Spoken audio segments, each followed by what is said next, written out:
Welcome to the Litany of Catholic Martyrs for September 16th. In a secular world that is filled with those who have turned their backs on the one sent by the Creator, we take time today to honor those men, women, and children who joyfully offered themselves as a living sacrifice to Holy Mother Church. As we go about our daily chores, let us bring to mind those martyred men, women, and children with the words of Father John Hardon. Never in the history of the papacy has any bishop of Rome written at greater length about martyrdom than Pope St. John Paul II. His encyclical, The Gospel of Life, devotes 1,000 or more words to the call to martyrdom in our age. He reminds us that the revelation from the Old Testament to the New, and from the time of Christ to the present day, is the history of martyrdom as a witness to the truth. He named Susanna, who refused to consent to lechery, and was ready to die to preserve her chastity. He spoke of John the Baptist, who was beheaded by King Herod because he condemned the adulterous marriage of the king. But he especially identifies Jesus Christ as the King of Martyrs, who died on the cross as a witness to the truth which he was sent to proclaim to the world. So the history of courageous practice and profession of the truth has gone on for 20 centuries of Christianity. We commonly speak of the first 300 years of the Christian era as the age of martyrs. Certainly tens of thousands of believing Christians laid down their lives rather than compromise their Christian faith and morality to the pagan culture in which they lived. Every single pope, up to the 4th century, died a martyr's death. So far from crushing Christianity or destroying the church founded by Christ, martyrdom actually contributed to the growth of a Christian civilization. The phrase, sanguis martyrum est semen Christianorum, the blood of martyrs is the seed of Christians, was not some pious aphorism. It was a literal fact of history. The more blood was shed by Christians in dying for the faith, the more Christianity expanded throughout the world, what had normally been a pagan world. So today, this is following is a list of all those the Church will ask us to remember. Please pray for all those who had loved ones who were martyred on Easter Sunday in Sri Lanka. The Saints Cornelius and Cyprian, pontiffs whose birthday is the 14th of this month. St. Cornelius was ordained bishop of the Church of Rome in 251. He fought against the Novatian schismatics, and with the help of Cyprian, was able to enforce his authority. Driven into exile by the Emperor Gallus, he died in 253 at Civitavecchia.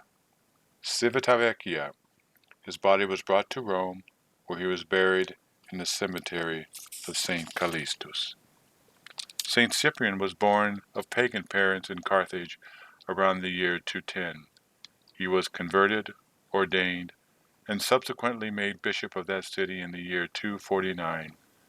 By his writings and his actions, Cyprian guided the church through difficult times.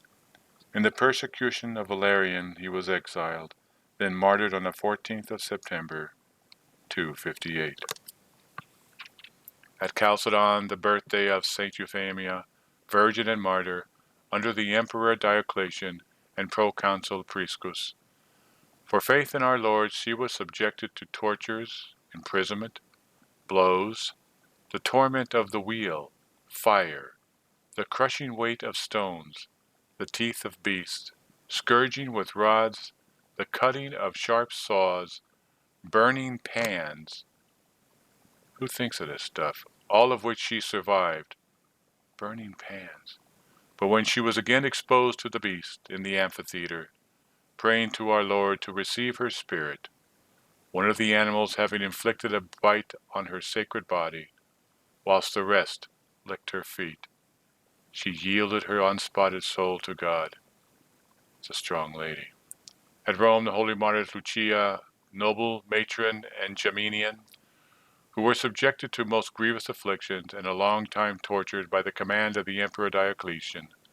Finally being put to the sword, they obtained the glorious victory of martyrdom.